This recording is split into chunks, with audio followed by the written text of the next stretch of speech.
Well, hello. Today's First Chapter Friday is The War That Saved My Life by Kimberly Brubaker Bradley. It's just one of my favorites. It's a go-to to hand to kids, to parents, to neighbors, to just about anyone who asks me for a good book to read. I enjoy it. I would happily reread it. I wish and dream that they'd make it into a movie. And like I say, I just recommend it over and over again because it's just such an endearing, heartwarming story of family and the family we're born into and then the family we choose.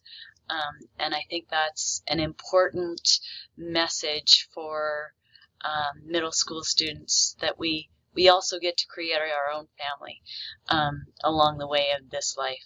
So here we go. Chapter 1.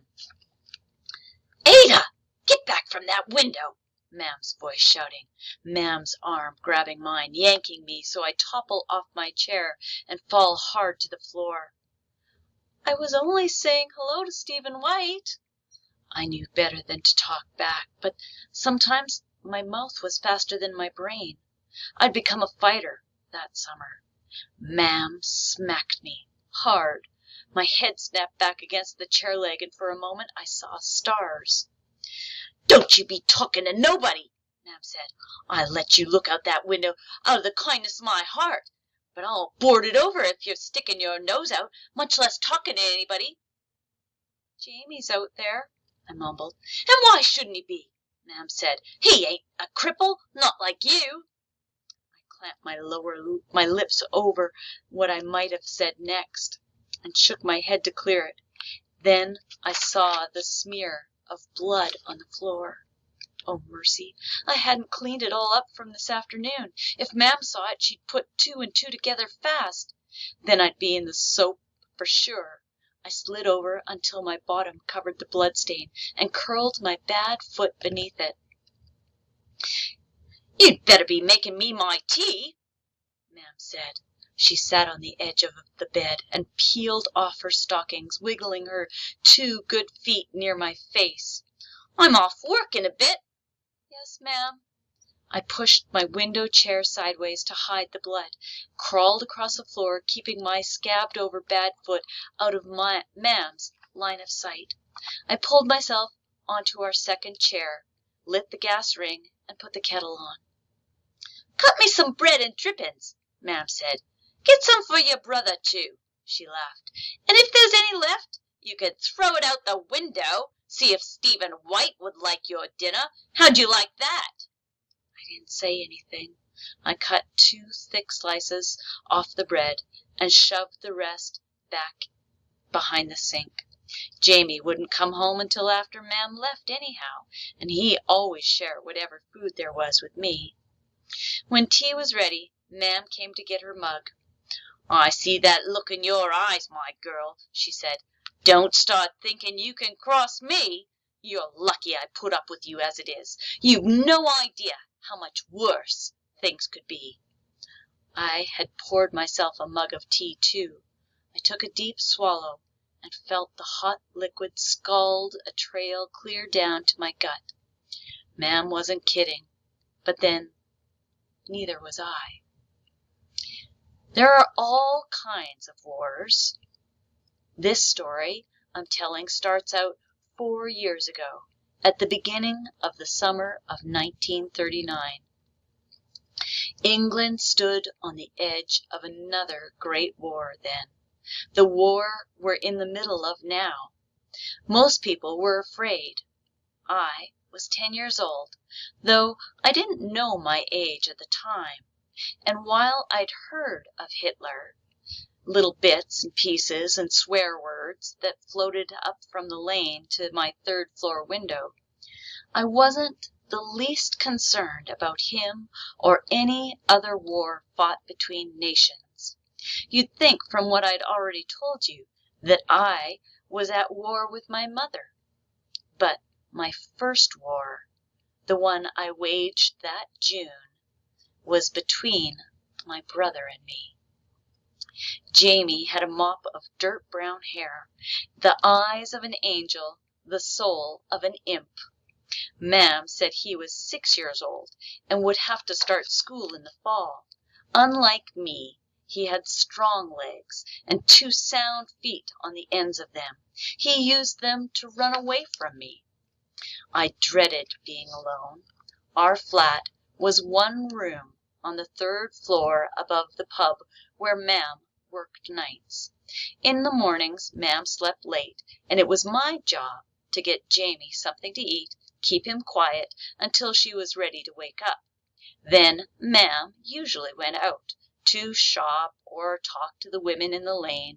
Sometimes she took Jamie with her, but mostly not.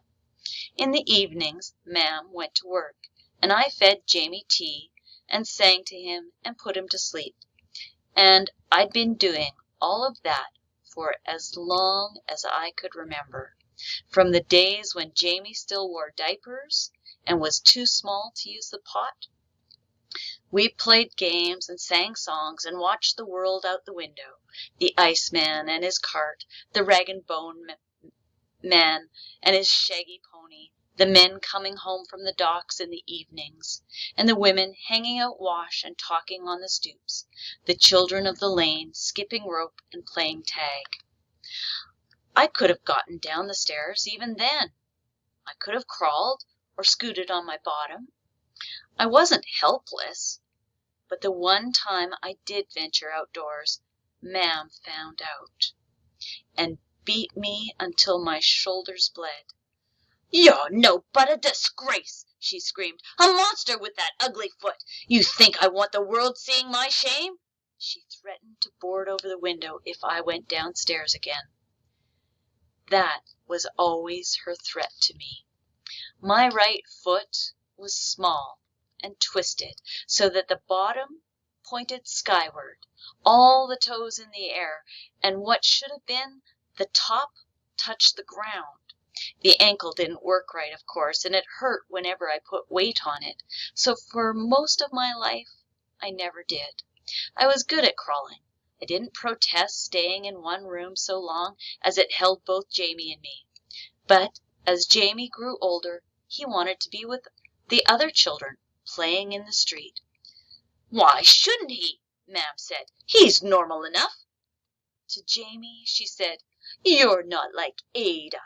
You can go wherever you like." "He can't," I said. "He has to stay where I can see him."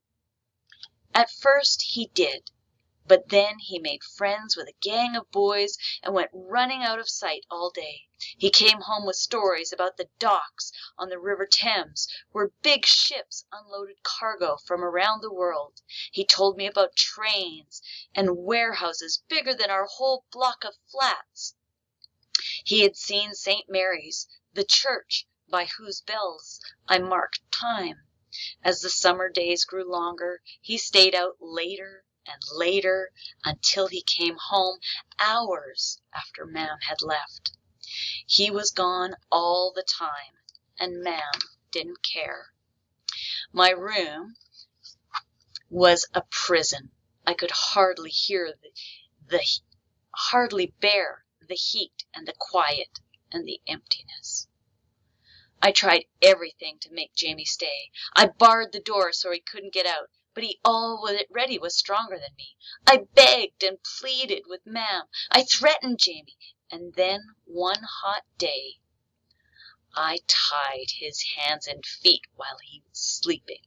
I would make him stay with me. Jamie woke up.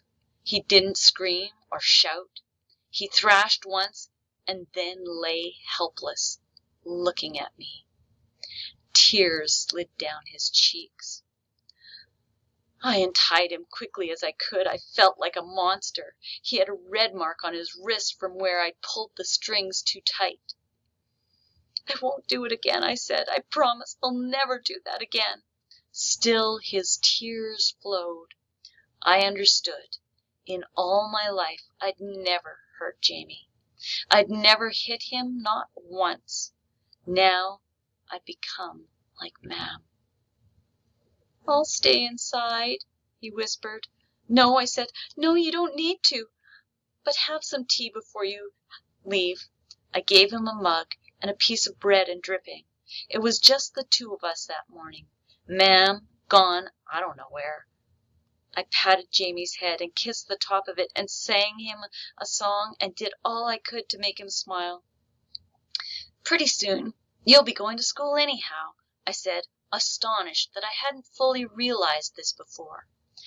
You'll be gone all day then, but I'll be okay. I'm going to fix things so I'll be okay.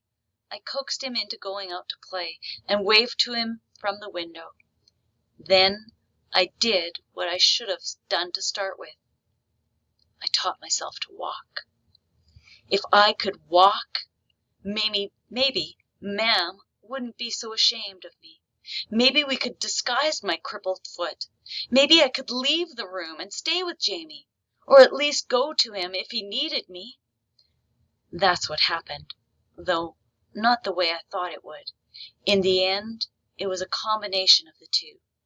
The end of my little war against Jamie and the start of the big war, Hitler's war, that set me free.